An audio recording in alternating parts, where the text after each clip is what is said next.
Hello everyone, स्वागत है आप सभी का आपके अपने यूट्यूब चैनल परीक्षा हॉल 24/7 में। जैसा कि आप जानते हैं, हम जेएसएससी सीजीएल के लिए खोरठा को तैयार कर रहे हैं और यहाँ पर खोरठा का 100% सिलेबस को हम लोग कवर करने वाले हैं। कुछ भी नहीं छोड़ा जाएगा, चाहे वह कोई भी सेक्शन हो, उसको बहुत शानदार तरीके से हम लोग यहाँ पर कवर करेंगे। उसके एमसीक्यू को देखेंगे और जब फुल लेंथ टेस्ट लगाएंगे तो आपको हम एक एक स्टेप पर गाइड करेंगे और खोरठा के 100% सिलेबस को बहुत अच्छे तरीके से कवर करके हम इसमें अपना 100% देंगे। तो हम लोगों ने पद्य साहित्य के अंदर एक मौनी फूल को अभी कवर किया है, जिसमें कि एक मौनी फूल के सारे कविताओं को, जो कि 31 कविताएं हैं, उसके अंदर सारे कविताओं को अच्छे से देखा, अच्छे से समझा है। और उसको अगर आपने नहीं देखा है तो जाइए प्लेलिस्ट में और उसको देखिए अच्छे से, और उसके एमसीक्यू को भी देखा। अब हम लोगों ने आंखी के गीत कविता संग्रह, एक श्रीनिवास पानुरी जी के द्वारा लिखा गया आंखी के गीत कविता संग्रह, इसको स्टार्ट लिया है। इसके एक पार्ट में मैंने 10 कविताओं को वहां पर अच्छे से समझा। आप लोग अगर उसे नहीं देखें तो जाइए और उसको देखिए, उसको समझिए। अब यह हमारा पार्ट 2 है आंखी गीत का, जिसमें कि हम लोग 20 कविताओं को ले रहे हैं। और ऐसे करके हम लोग जल्दी ही, जिसमें कि 72 कविताएं हैं आंखी के गीत में, बहुत जल्द इसमें क्या करेंगे, हम लोग 2, 3 या 4 पार्ट के अंदर इसको पूरा कवर कर लेंगे। आंखी गीत कविता संग्रह को पूरा कवर कर लेंगे। इसके लिए अगर आप चैनल पर नए हैं तो चैनल को सब्सक्राइब करके बेल आइकन को दबाइए और ऑल नोटिफिकेशन दबा दीजिएगा, ताकि चैनल के सारे वीडियोज के नोटिफिकेशन आपको मिले सबसे पहले। चलिए, आज हम लोग स्टार्ट कर रहे हैं आंखी गीत पार्ट 2 और इसके 20 कविताओं को, यानी कि 10 कविताओं तक हमने देखा है। अब 11 नंबर कविता से लेकर के 30 नंबर कविता तक हम लोग अभी इसी पार्ट में कवर करेंगे। इसके बाद हम लोग 40 से 60 तक कवर करेंगे। 20, 10, 20, 10, 15 ऐसे करके हम लोग बहुत जल्द इसको कवर करने वाले हैं। तो 11वें नंबर का कविता है आइज हमर वीनाक तारे। कौन सा? आइज हमर वीनाक तारे 11वें नंबर का कविता है और यहां से हम लोग स्टार्ट ले रहे हैं। बहुत ध्यान से सुनिएगा सारी कविताओं को, और उसके बाद इसके एमसीक्यू को लगाएंगे तो उसे भी कीजिएगा। और खोरठा के साथ हम लोग यहां पर और भी सारे सब्जेक्ट्स की तैयारी कर रहे हैं। चलिए, आज हमर वीनाक तारे, इसका मतलब क्या है? यह जो कविता है, इससे कवि जी ने क्या संदेश देने का कोशिश किया है।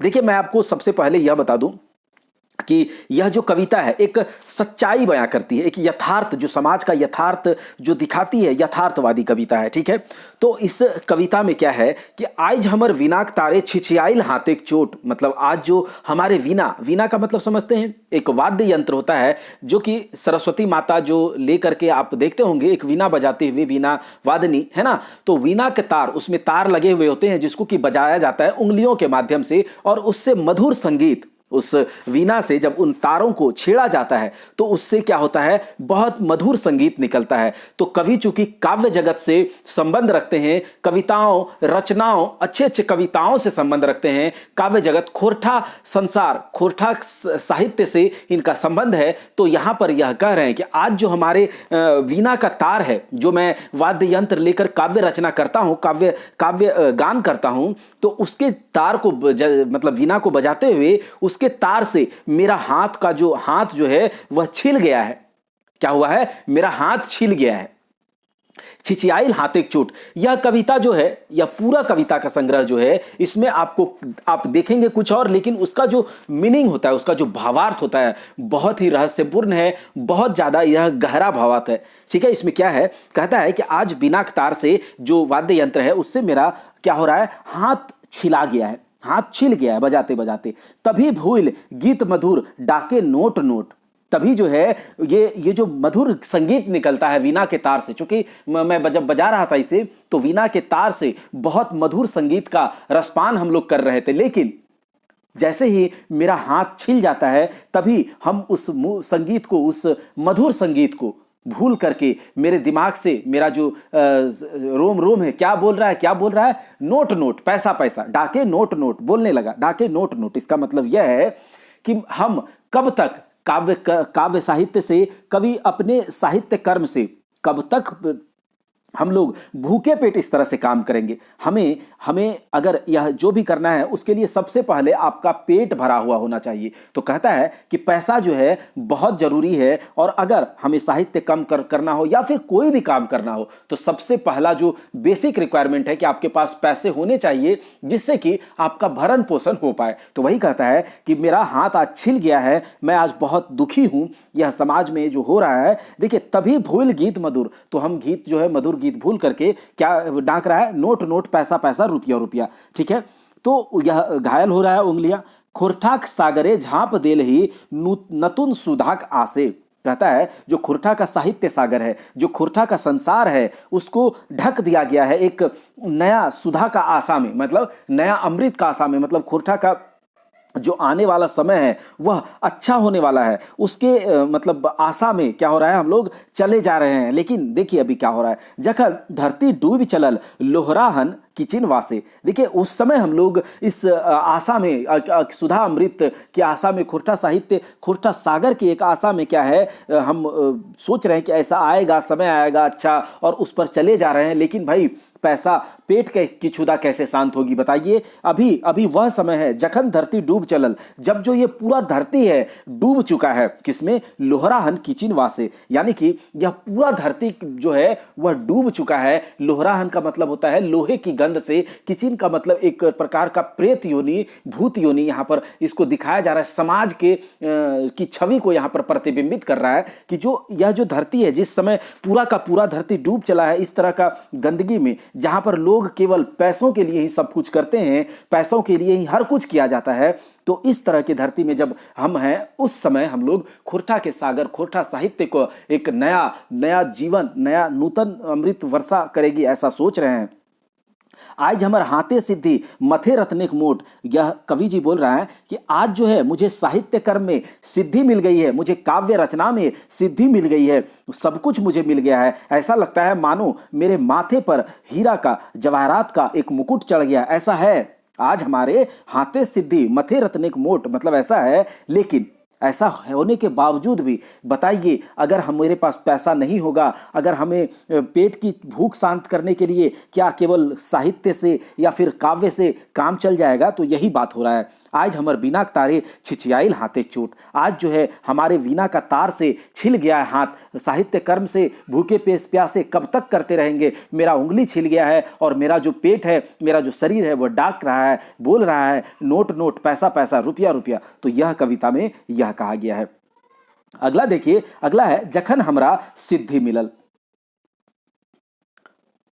यह जो कविता है, जो जखन हमरा सिद्धि मिलल, इस कविता के माध्यम से जो कवि जी हैं श्रीनिवास पानूरी जी क्या कहना चाहते हैं। देखिए, जखन हमरा सिद्धि मिलल, तो कवि जी को किस चीज में सिद्धि मिला होगा? तो उसके काव्य रचनाओं में, उसके साहित्य में, यानी कि खोरठा साहित्य में जो उन्होंने कुछ साहित्य क्या रचना किया है, जो उद्भासल कर लिखा, जो आंखिक गीत लिखा, और भी बहुत सारे ऐसे काव्य रचना, ऐसे गद्य संग्रह का इन्होंने नाटक, या फिर साहित्य सागर में, खोरठा साहित्य सागर में इनका जो योगदान है, उसमें जो इनको सिद्धि मिली है, मतलब कि यह जो भी कर्म कर रहे थे, काव्य कर्म कर रहे थे, उनका आज जीवन सार्थक हो गया है, मतलब इनको सिद्धि मिल चुका है। यानी कि खोरठा को एक पहचान मिल रही है, खोरठा साहित्य को एक पहचान मिल रही है। इससे पहले मैंने जो कविता देखा था, आज बिना तारे छिछियाइल हमर हाथ, मतलब उसमें क्या था कि चलो बहुत दुख है, तकलीफ है, लेकिन फिर भी हमें सिद्धि मिला। यानी कि खोरठा को हम एक मुकाम तक पहुंचाने में अभी क्या हुए हैं, मुकाम हासिल करने में थोड़ा दूर सही, थोड़ा देर ही सही, लेकिन हम धीरे धीरे पहुंच रहे हैं। लोग खोरठा को क्या कर रहे हैं, रिकॉग्नाइज कर रहे हैं, और खोरठा के साहित्य में हमें सिद्धि मिली है। युगे युगे तंद्रा भागल, मतलब युगों युगों से जो नींद था, युगों युगों से जो लोग खोरठा के प्रति सोए हुए थे, खोरठा को एक भाषा, एक साहित्य का दर्जा नहीं दिए थे, तो लोगों का तंद्रा, लोगों का जो निंद्रा है वह भाग गया है। आम ढारी सीखी कुकल, सुरे ओहे कंठ सुकल। कहता है आम के डाली पर जिस प्रकार से कोयल कुहुकती है, जिस प्रकार से कोयल कुहुकती है, जब आम आने वाला होता है, जब मंजर आने वाला होता है, तो कोयल क्या करती है, कुहू कुहू करती है, बसंत ऋतु का आह्वान करती है। तो उसी तरीके से हम भी अभी खुश हैं, हमें खोरठा साहित्य में, खोरठा साहित्य में, हमें काव्य रचना में सिद्धि मिल रही है, खोरठा साहित्य को एक पहचान मिल रहा है। तो जिस प्रकार से कोयल आम के डाली पर कुहुकती है खुश होकर के, चाहे उसका कंठ सूरे ओहे कंठ सुखल, यानी कि चाहे उसका कंठ ही क्यों ना सूख जाए, लेकिन वह इतना खुश होती है, इतना खुश होती है कि वो कुहुकती रहती है, मतलब कि इसका खुशी का दिन आ रहा है, बसंत ऋतु आ रहा है। उसी प्रकार से हम भी दुखी हैं, हमारे पास भी उतना रिसोर्सेज नहीं है, साधन नहीं है, हमारे आवाज को ऊपर तक पहुंचाने का उतना बड़ा माध्यम प्लेटफॉर्म नहीं है, लेकिन फिर भी हम कर रहे हैं और हम करेंगे, और इतना खुश हैं कि थोड़ा सा ही सही हमें सिद्धि मिल रही है, प्राप्ति हो रही है। उमड़ घुमड़ बादरी आइल, उमड़ घुमड़ करके बदरी आइल, यहाँ पर क्या है, खुशी का एक माहौल है जिसमें कि लग रहा है कि इतना खुश है कि उमड़ घुमड़ बादल जो है वो छा रहा है। चीर पियासनी जीवन पाइल, मतलब कि जो एक बहुत दिनों से प्यासा प्यासा धरती, या फिर कोई अगर बहुत दिनों से प्यासा है और उसको पानी मिलता है, या फिर लगता है कि चलो बादल आने को है, ठीक है, मतलब पानी अब आएगा, तो उसी तरह के तरीके से यहां पर दिखाने का कोशिश हो रहा है कि खोरठा साहित्य को, खोरठा भाषा को बहुत दिनों से प्यासा था, लेकिन अब क्या है, थोड़ा सा एक आशा का बादल, एक आशा का किरण जगा है, एक प्यास को थोड़ा सा जीवन मिला है, ठीक है, एक प्यासी थी उसे थोड़ा सा जीवन मिला है। बेसुध धरती देख आइल फूले हांसी हांसल, बेसुध धरती मतलब बहुत दिनों से प्यासा वही हो गया कि उसको धरती था, खोरठा का जो खोरठा साहित्य के लिए जो यहाँ पर धरती था, खोरठा भाषा के लिए जो था, वो बहुत दिनों से बेसुध पड़ा हुआ था, बेहोश पड़ा हुआ था, लेकिन अब क्या है, थोड़ा थोड़ा इसमें जान आ रहा है, जीवन का संचार हो रहा है, तो हमें खुशी हो रही है, हंस रहे हैं हम लोग। खुशी मगन चाइरो धार पानी पानी एकाकार, हृदय सागरे उठल जवार आयर गोहर टूटल धारक कंठ खुलल। कहता है खुशी मगन होकर, खुशी में मगन होकर, लीन होकर, लग रहा है कि चारों ओर क्या हो रहा है, खुशियां ही खुशियां हैं, क्योंकि खोरठा साहित्य को एक पहचान मिल रहा है। बहुत जल्दी नहीं, बहुत जल्दी नहीं, धीरे धीरे ही सही, लेकिन मिल रहा है, खुशी है, चारों ओर खुशी है। और जो खोरठा का जो साहित्य था, जो खोरठा साहित्य का सागर था, जो खोरठा साहित्य जगत था, उसको पानी से वो प्यासा था, उसको पानी मिल रहा है। हृदय सागर में, हृदय के सागर में क्या हो रहा है, ज्वार भाटा की तरह एक खुशी का क्या हो रहा है, ओत, खुशी से ओत प्रोत हो रहा है हृदय सागर। और आहार गोहर टूटल, मतलब इतना खुश है कि वो जो है खेतों में जो जगह होता है, रास्ता होता है, जिसको कि क्या बोलते हैं, मेड़ बोलते हैं, तो वो क्या हो रहा है, तोड़ करके धारक कंठ खुलल, मतलब कंठ जो है खुल रहा है, लोगों का बोल रहा है कि मेरा भी भाषा का कुछ नाम होगा। तो इस तरह से है कि जिस तरह से मुझे आज सिद्धि मिली है, मेरा ही जीवन सफल नहीं हुआ है, यह जो खोरठा साहित्य का, खोरठा जगत का लोग सोया हुआ समाज था, यह भी जग रहा है। तो इस कविता के माध्यम से यही कहा गया है। इस कविता में है बाजे ककर नुपुर ध्वनि। देखिए इसमें क्या है कि जो कवि जी हैं यह क्या कहने की कोशिश कर रहे हैं, इसको देखते हैं। मैंने पहले ही कहा था ये सारी की सारी कविताएं हैं छोटी, लेकिन इसकी जो भावार्थ है बहुत रहस्यपूर्ण है, आपको थोड़ा अच्छे से समझना होगा इसे। देखिए यहाँ पर क्या है कि जो कवि जी हैं कहते हैं कि पता नहीं किसका पायल का ध्वनि, नुपुर का मतलब क्या होता है, पायल होता है, कि पता नहीं किसके पायल का ध्वनि, किसके पायल का जो आवाज है वो मेरे कानों में आज आ रहा है, गूंज रहा है, ठीक है। ये है बाजे ककर नुपुर ध्वनि आज हमर काने। समझ में आया कि किसका, पता नहीं किसका नुपुर का ध्वनि जो है आज हमारे कानों में, आज हमारे कानों में गूंज रहा है। कौन अरूपेक विमल छटा, मतलब कौन अरूपेक विमल छटा प्राण हमर टाने, मतलब पता नहीं कौन सा ये अरूप, अरूप का मतलब क्या है कि अरूप का मतलब जिसका रूप नहीं है, निराकार है, मतलब मेरे केवल कल्पना में है, जिसे मैंने कभी देखा नहीं है, जिसका कोई आकार नहीं है, लेकिन मुझे ऐसा फील हो रहा है कि कोई है जिसके पायल की ध्वनि मेरे कानों में छम छम छम छम सुनाई दे रही है, जिसके कि सौंदर्य का, जिसका बखान, जिसका सौंदर्य का छटा वो हमारे प्राण को, हमारे आत्मा को अपनी ओर आकर्षित कर रहा है। समझ में आया कि पता नहीं कौन है वैसा, कौन ऐसा निराकार है जिसका छटा, जिसका मतलब यहां पर कहा जा सकता है कि जो जिसका छटा जो है उसका, इसका रूप का, इसका सौंदर्य का वर्णन किया जा रहा है कवि जी के द्वारा, कि पता नहीं कौन है जिसका सौंदर्य, जिसका नुपुर पायल की ध्वनि हमारे कानों में, हम जिसका सौंदर्य जो है हमारे प्राण को अपनी ओर आकर्षित कर रहा है। जोवाइल कटहर जैसने, ठीक है, जोवाइल कटहर ऐसन ककर आंखी के कोर करे ककर रूपे का आलोक बाहर भीतर अंजोर। कहता है कि जोवाइल कटहर के जैसा। जोवाइल कटहर क्या होता है? एक कटहल है, और कटहल जब छोटा होता है, जिसका हम लोग सब्जी खाते हैं, तो वो क्या होता है? वो कच्चा कटहल है, छोटा कटहल, जिसमें कि कांटा उसका होता है बहुत मतलब नरम होता है, उतना कड़ा कड़ा कांटा नहीं होता है। लेकिन जब कटहल बड़ा हो जाता है, जिसमें फल हो जाते हैं, जिसको कटहल को काट करके हम लोग उसके अंदर के फल को खाते हैं, तब कटहल का जो कांटा होता है वो क्या होता है? बड़ा बड़ा हो जाता है। तो कहता है जोवाइल कटहर के कांटे के जैसा, पता नहीं किसके किसके आंखों को हमारे अंदर चुभ रहा है, किसका आंखों का जो कोर है वो हमारे अंदर चुभ रहा है। समझ में आया? उसके बाद देखिए, करे ककर रूपे का आलो बाहर भीतर अंजूर। मतलब किसके रूप का प्रकाश है, किसके रूप का रोशनी है, किसके रूप का ज्योति है, जो कि हमारे बाहर और भीतर, मतलब हमारे अंतर मन को, हमारे बाहर के जीवन को इंजोर कर रहा है, प्रकाशमान कर रहा है। पता नहीं ये कौन है सौंदर्यवती, कौन है रूपवती। उसका रूप तो मैंने कभी देखा नहीं है, वो निराकार है, लेकिन मुझे ऐसा फील हो रहा है। फूटल ककर गाले के लाली आज हमर गाने। कहता है पता नहीं किसके गालों की लाली जो है, पता नहीं किसके गालों की लाली जो है आज हमारे कविताओं में, आज हमारे रचनाओं में, आज हमारे काव्य में फूट रहा है, उसका प्रस्फुट हो रहा है, उसके गुणगान को लग रहा है जैसे कोई तो है। देखिए यह आंख का गीत, इसमें क्या है? केवल अनुमान, अनुभूति कर रहे हैं। अनुभव कीजिए, इसको फील कीजिए, इसीलिए ऐसा है। कहता है ककर मुहिक मधुर हासी। पता नहीं किसके मुंह का मधुर हंसी, मीठी हंसी जो है हम राजे हृदय मांझे। मतलब किसके मुंह का जो हृदय, मतलब मधुर हंसी है, जो मीठी हंसी है, जो आकर्षक हंसी है, वो मेरे हृदय के बीच में राज कर रहा है। राजे हृदय मांझे, मांझे का मतलब होता है बीच, तो राज कर रहा है। अंधार देशे किरण फूले डाली हमर साजे। देखिए इस अंधेरे देश में, यानी कि जो हमारा अंधकारमय जीवन है, इसमें किरण जैसे लग रहा, मानो किरण फूल उठा है, जैसे सूर्योदय होता है। जिस समय सूर्योदय होता है तो अंधकार से, रात से क्या होता है? सुबह होता है। अंधकार से प्रकाशमान समय, जिंदगी की ओर, जीवन की ओर, एक नया जीवन की ओर हम लोग चलते हैं। उसी प्रकार से ऐसा लग रहा है कि अंधार देशे किरण फूले, किरण उठ उठा है, अंधकार से प्रकाश की ओर हम आ गया है। डाली हमर साजे, हमारा जो डाली है वो पूरा लगता है सज चुका है। जो हमारे बाग बगीचा है वो लगता है सज गया है फूलों से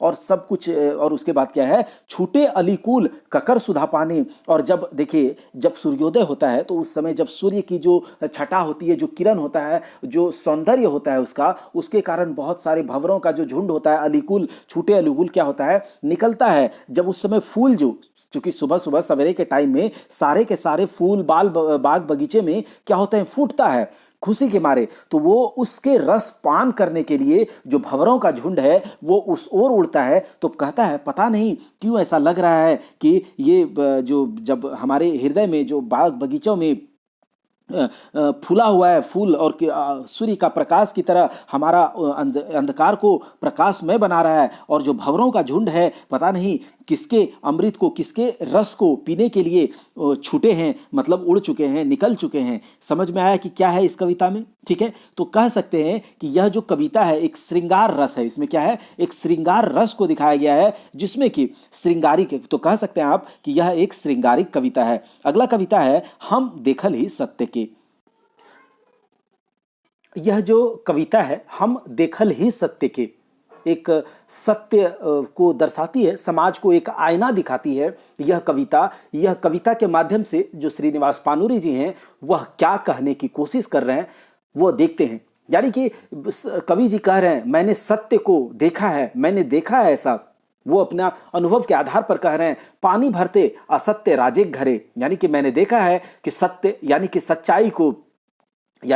सच्चाई को मैंने पानी भरते, यानी कि उसका काम को करते, उसका नौकरी चाकरी करते, असत्य का राज जहां चलता है, जहां झूठ का राज चलता है, जहां चोरी दिखावटी का राज चलता है, उस जगह पर मैंने देखा है सत्य को उसके नौकरी चाकरी करते हुए मैंने देखा है। रोगे सोके जरे बैस नाला धारे, मांगते पेट खातिर भीख सहरे नगरे, समाज सेविक डरे। कहता है रोग में शोक में, जर का मतलब क्या होता है? अभी तक तो आप लोग जान ही गए होंगे कि बुखार में, रोग में, शोक में, बुखार में बैठ करके नाला के किनारे पेट की खातिर, यानी कि पेट के लिए, पेट को भरने के लिए मैंने देखा है शहर में, नगर में, गांव में भीख मांगते हुए मैंने देखा है सत्य को।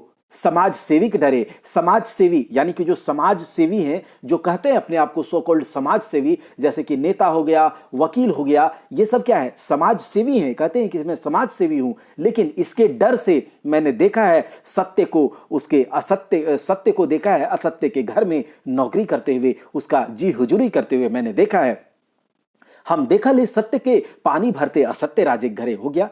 हम देखल ही युगति के बैस भक्ति छाती चाबते लाल लाल रकत दिन दोपहर आध राती। मैंने देखा है युक्ति को, उपाय को, मैंने देखा है कि वह बैठ करके भक्ति की छाती पर, भक्ति के छाती पर मैंने देखा है, यानी कि भक्ति का, सत्य का कोई वैल्यू नहीं है अभी के इस जमाने में। कवि जी यह कह रहे हैं कि मैंने यह देखा है, मेरा यह आंखों देखा मैं आपको सुना रहा हूं कि मैंने देखा है भक्ति के छाती पर आजकल जो जुगाड़ लगा करके जो युक्ति उपाय को मैंने देखा है, उसके ऊपर बैठ करके लाल लाल रक्त को, खून को चूसते हुए मैंने देखा है, दिन दोपहर आधी राती मैंने देखा है। हम देखा ली सादा के कृष्ण संगे कदम तरे, मैंने देखा है सादा यानी कि इंजोरा यानी कि प्रकाश यानी कि जो सफेद है, जो मैंने सो कॉल्ड जो व्हाइट कॉलर होता है, मैंने देखा है सफेद को, प्रकाश को मैंने देखा है कृष्ण संगे कदम तरे। कृष्ण का मतलब, यहां पर कृष्ण का मतलब है कि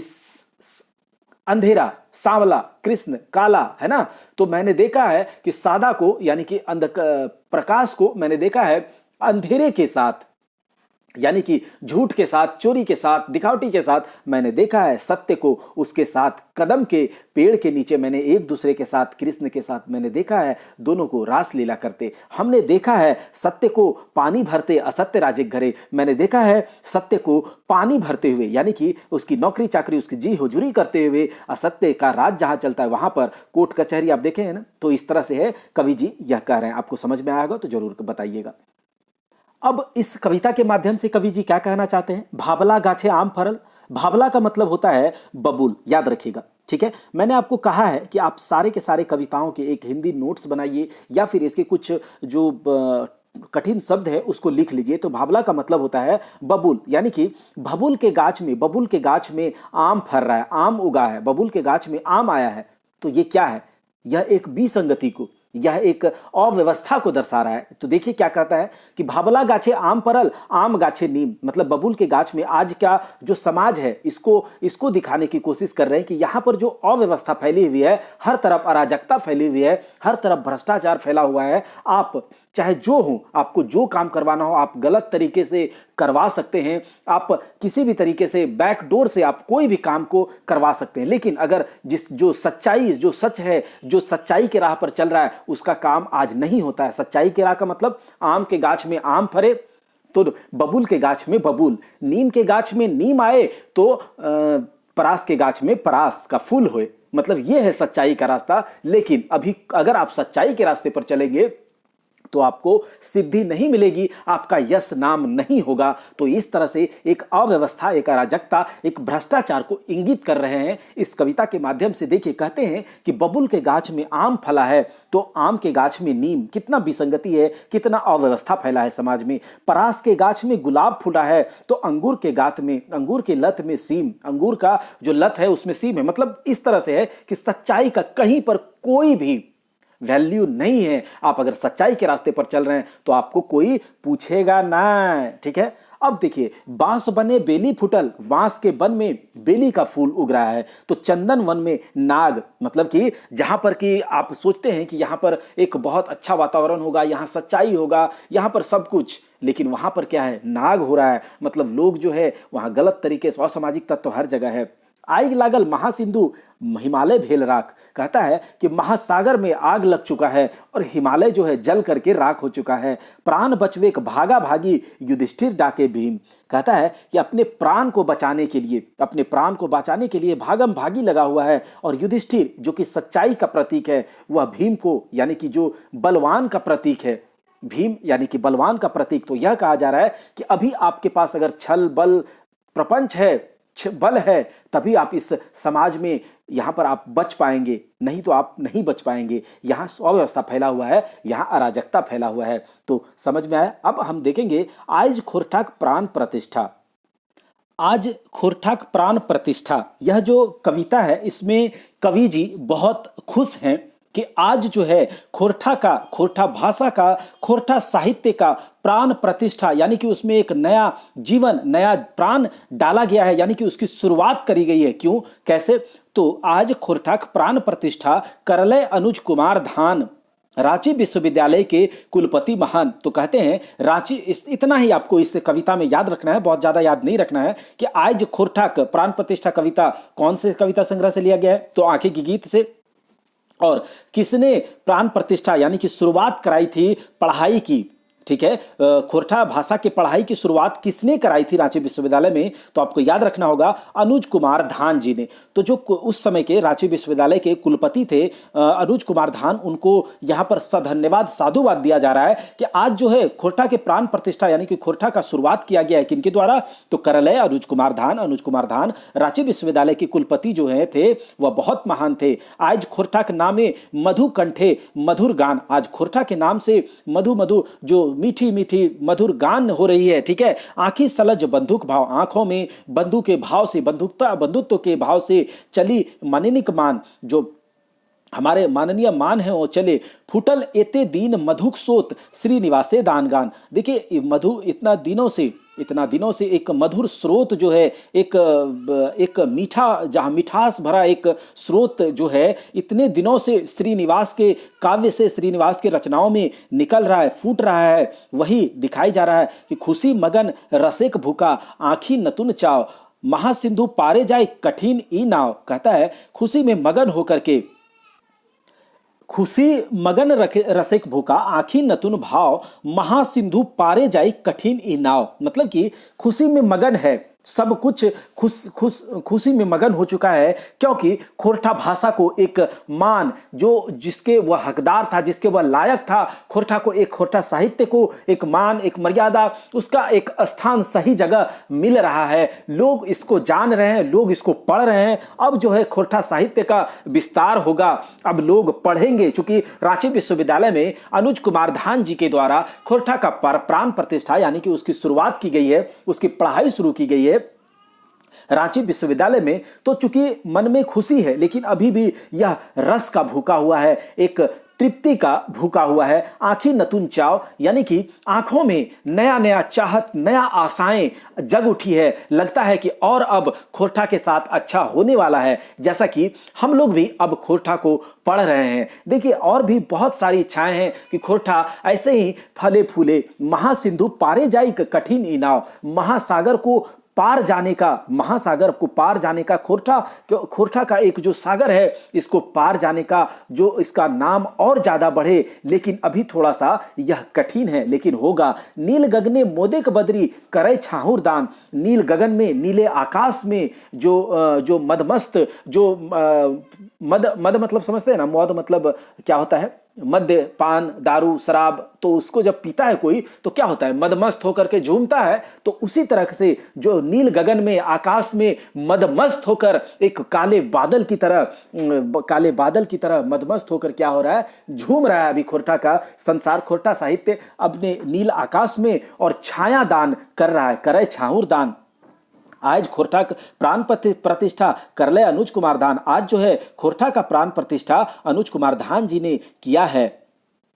अब ये जो कविता है, हम देखल ही सब साला के, देखो यहाँ पर क्या है कि मैंने देखा है, सब चीज़ों को देखा है, हर एक समाज के, संसार के हर एक विधाओं को, हर एक पैटर्न को, हर एक चेंजेस को, हर कुछ को मैंने देखा है। नट साला की पट साला की, चाहे वो हो, आप जो कह दें वो सबको मैंने देखा है। हमर आगू सब झूठ, मैं ही सब कुछ हूँ, मैंने सब कुछ देखा है। समाज के हर एक पैटर्न को चेंज, सब कुछ देखा है। हमर आगू सब झूठ, टीला टुंगरी ठूठ, मेरे आगे सब झूठ हैं, टीला टुंगरी सब ठूठ है। मतलब छोटा छोटा पहाड़ पर्वत, जो छोटे छोटे पेड़ पौधे जिसमें पत्तियां नहीं, सब कुछ झूठ है। हमर देल गुलाबे गंध, हम बाटी सुधा। कहता है कि मेरे दिया हुआ, हमारे द्वारा ही दिया गया है गुलाब में सुगंध, और हम ही अमृत बांटते हैं, हम ही बांटो सुधा, ठीक है, हम ही सुधा बांटो, लेकिन लेकिन मेरे आगे सब झूठ है, बाकी सब झूठ, ठीक है, हम ही सब कुछ है लेकिन सब बाकी झूठ है। तो अगर इस तरह का जो भाव रखता है, इस तरह का जो अंधविश्वास है, इस तरह का जो विश्वास है, समाज में जो एक अंधविश्वास फैला हुआ है कि कोई है जो कि गुलाब में सुगंध दे रहा है, वही सब जगह अमृत बांट रहा है, तो समाज में जो यह भाव है कि मैं ही हूं, हम ही हैं, कोई है जो कि ऐसा कर रहा है, राखे जे ई भाव, जो इस प्रकार के भाव को, जो इस प्रकार के अंधविश्वास को रखता है, नोच फेंक माला के, मतलब इस तरह का जो माला, इस तरह का जो बंधन, इस तरह का बंधन जो तुम्हें बांध दिया गया तुम्हारे गले में, उस तरह के माला को अब समय आ गया है नोच करके फेंकने का। तोड़ दो उस प्याला को, वह उस प्याला को जिसमें हम लोग चाय वगैरह पीते हैं, तो कहता है जिस प्याला से तुम्हें इस प्रकार के बातों को पिलाया जाता है, ठीक है, कि लो ये बात है, ऐसा ऐसा है, लो पी लो, यही तुम्हारे लिए सत्य है, तो इस तरह के प्याला को तोड़ दो, सारे बंधन से मुक्त हो जाओ, सारे अंधविश्वास से मुक्त हो जाओ। युगे सजवल डाला के, यह युग जो एक डाला सजा करके हम लोगों के सामने दे दिया है, एक अंधविश्वास को दे दिया है, ठीक है, तो इस प्रकार के डाला को भी तोड़ दो, फेंक दो, प्याला को फेंक दो, नोच फोच करके इस बंधन को, इस माला को फेंक दो। हम चिंते हैं, हम उस कालापन को देखे हैं, हम इस प्रकार के कालापन को, हम इस प्रकार के अंधविश्वास को देखे हैं, हम जानते हैं इस कालापन को। तो एक काम कीजिए, इस प्रकार के अंधविश्वास से आज ही मुक्त हो जाइए। तो कवि जी यही कह रहे हैं। अगला कविता है, आज हमर मने जागे, आज हमर मने जागे। देखिए कवि जी के, श्रीनिवास पानुरी जी के मन में क्या जगह है, आज देखते हैं कि आज हमर मने जागे परशुरामिक वाणी, मतलब परशुराम जी जो हैं, जिनके बारे में आप लोग जानते होंगे, परशुराम, परशु फरसा वाले, ठीक है, विष्णु जी के अवतार थे, ठीक है, तो परशुराम जी का वाणी आज कवि जी के मन में जगता है। उनका जो वाणी, उनका जो कहा गया, उनका जो प्रण लिए थे उन्होंने प्रण लिया था, आपको पता होगा कि उन्होंने क्या प्रण लिया है, तो वही आज उनको याद आ रहा है, आज उनको उनके मन में जग रहा है। शुद्ध करे धरती के ठानल जे ज्ञानी, मतलब इस धरती को शुद्ध करने के लिए, इस धरती पर से पाप को हटाने के लिए, इस धरती पर से अत्याचार को हटाने के लिए उन्होंने ठाना था कि पूरा इसको साफ कर देंगे, शुद्ध कर देंगे। जो वो ज्ञानी थे, परशुराम जी को ज्ञानी यहाँ कहा जा रहा है, और वो ज्ञानी थे भी, तो उनके वाणी को आज याद कर रहे हैं। जकर मुहे वेद वाकय, जखर मुहे प्राण, कहता है जिनके जो वेदों का ज्ञाता थे, जिनके मुंह पर पुराण बसा हुआ था, पीठे सरय भरल तून और हाथे धनुक बाण, मतलब कि पूरे अस्त्र शस्त्र से सुसज्जित थे, हाथ में धनुष बाण थे, डराए उस सामंते आगू कैसे खोवत मुहिक पानी। कहता है कि सामंत लोग जो होते थे पुराने समय में, जो सामंत होते थे, राजाओं के सामंत होते थे, वह क्या करते थे, वह राजा को, जो मेन राजा होता था, वो सामंत लोग वहां से लगान, ये सब अत्याचार करते थे प्रजाओं पर, और उससे लगान वगैरह वसूल करके फिर राजा को कुछ देते थे और अपने भी रखते थे। तो कहता है इस तरह का अत्याचार के करने वाले सामंत के आगे किस प्रकार से वह खड़ा होकर के अपने मुंह का पानी, यानी कि वह जो उन्होंने बोला था, वह जो उनका प्रण था, वह किस प्रकार से वह भूलते, किस प्रकार से उसे खोते। अब देखिए ये बात था। अब कहता है अगला जो वाक्य पैराग्राफ है उसमें क्या है, गोटे जग के पाले जे खेती कर के भाई। देखो यहाँ पर अब किसान मजदूरों का बात हो रहा है कि क्या होता है। कहता है पूरे युग को, पूरे संसार को जो पालता है खेती करके, अन्न पानी जग के दे अपने नहीं खाए। जो खेती करके अन्न पानी पूरे संसार को देता है, लेकिन अपने भूखे रहता है, अपने नहीं खाता है, उसे नहीं पूरा होता है। खेती करता है, सब कुछ करता है, पूरे परिश्रम के साथ पूरे संसार को खिलाता है, पिलाता है, लेकिन अपने नहीं खाता है। यह किसान के बारे में हो रहा है। लोक खातिर महल बनवे सहे अपने रौद पानी। यह मजदूर के बारे में है कि मजदूर लोग जो है दूसरों का महल बनाता है, रौद धूप पानी हवा बतास सब कुछ सहता है। पर एक खातिर देहिक चाम झुलैस जकर गेल। देखिए दूसरों के लिए उसके शरीर का जो चमड़ा है, उसके देह का जो चमड़ा है, वह झुलस चुका है दूसरों के लिए, महल बनाने के लिए। तेल बिना माथाक चुइल असमय धोखा दे। मतलब तेल के बिना, अगर देखिए आप तेल नहीं लगाएंगे सरसों के अपने सर पर लगातार, तो क्या होगा, धीरे धीरे आपका बाल जो है आप बहुत बूढ़े नहीं हुए हैं फिर भी आपका बाल जो है वो सफ़ेद होने लगेगा। तो कहता है कि असमय जो है वह बाल जो है उसका तेल के बिना उसको धोखा दे देता है, मतलब सफ़ेद हो गया। प्राण प्रिया का हासी जकर भीजल आँखिक पानी। देखो यह मजदूर के बारे में है कि वह अपने जीवन का सुख नहीं ले पाता है। वो अपने प्रिय जो प्रेमिका होती हैं, जो प्राण प्रिय होती हैं, जो उनका डियरेस्ट वन है, उसके पास भी वह जा करके अपने आँख का पानी जो है वहाँ पर मतलब इस तरह से नहीं जा पाता है। गोटे जीवन पेटेक पेछू दौड़त रहल है, और पूरे जीवन, पूरे संसार, पूरे अपने समय में वो क्या करते हैं, पूरे जिंदगी में वह पेट के लिए इधर से उधर दौड़ते रहता है। छल प्रपंच के कहियो न भूलियो देल ठाव। कहता है कि अपने आगे छल प्रपंच को कभी भी वो लोग भूल कर भी अपने पास भटकने नहीं देते हैं। करल सदा शांति रेखा जे अबोध ज्ञानी। देखिए यही लोग जो है मजदूर, किसान, ये सब क्या है, काम में अपना व्यस्त रहते हैं, पेट के लिए पूरे जिंदगी दौड़ते रहते हैं। यह छल प्रपंच को नहीं जानते हैं, भूल कर भी अपने आगे छल प्रपंच क्या ही करेंगे ये लोग, है ना। तो कहता है यही लोग शांति की रक्षा करते हैं, यही अबोध ज्ञानी आज हमर मन जागे परशुरामिक वाणी। आज जो है उनके मन में जगह है परशुराम जी का जो कहा गया वाणी था वह जगह है। तो यही था कविता। अब हम देखते हैं कौन सुंदरेक पूजे तोय, कौन सुंदरेक पूजे। यहां पर कह रहे हैं कवि जी कि कौन सुंदरेक पूजे तोय, मतलब किस सुंदरता का, किस सुंदरता का, किस आकार का, किस रूप का तुम पूजा कर रहे हो। कोई है किस सुंदरता का तुम पूजा कर रहे हो, जिस सुंदर को पूजा करने में तुम इतने मगन हो। बताओ किस सुंदरता का तुम पूजा कर रहे हो। प्रश्नवाचक है। हाथे नाय कमंडल देही नाय छाए। अरे तुम्हारे हाथ में ना कमंडल है, ना तुम्हारे शरीर पर छाया या फिर राख भरा हुआ है। राख, छाया मतलब क्या होता है, राख होता है। तो तुम्हारे हाथ में ना कमंडल है, ना तुम्हारे शरीर पर राख मला हुआ है। बताओ तुम कौन सुंदरता का पूजा कर रहे हो जिसमें तुम इतने मगन हो। आँखी नाय प्रेमिक भाव बोली नाय सुधा। अरे बताओ तुम किसकी पूजा करते हो, किस सुंदरता को, किस रूप को, किस आकार को पूजा करते हो। अरे तुम्हारे आंख में ना प्रेम का भाव है, ना तुम्हारे बोली में अमृत है, ना तुम्हारे बोली में एक सुधा रस है, ना तुम्हारे बोली में मिठास है। बताओ तुम किसका पूजा करते हो। देखल नाय चली जात कोनो ओकर विद्या बिना अर्थे मथुरा गमन बड़ी कठिन दाय। कहता है कि देखल नाय चाली, ठीक है। यहां पर यह है कि बोली ना सुधा, मतलब बोली विचार में ना मिठास है, ना ही तुम्हारे चाल चलन में कोई अच्छाई है। देखल ना चाली जात, मतलब तुम्हारा जो चाल चलन है उसमें ना कोई अच्छाई है। कोनो ओकर विद्या, यानी कि कोई उसमें विद्या भी नहीं है, तुम्हारे अंदर कोई विद्या नहीं है, ठीक है। प्रेमिक भाव नहीं है, प्रेम का भाव नहीं है, तुम्हारी बोली में एक सुधा नहीं है, मीठापन नहीं है, तुम्हारे चाल चलन में ना ही किसी प्रकार की विद्या तुम्हें दिख रहा है। बिना अर्थ के, बिना अर्थ का मतलब यहां पर यह है, अर्थ मतलब क्या, अर्थशास्त्र जो इकोनॉमी है, पैसा।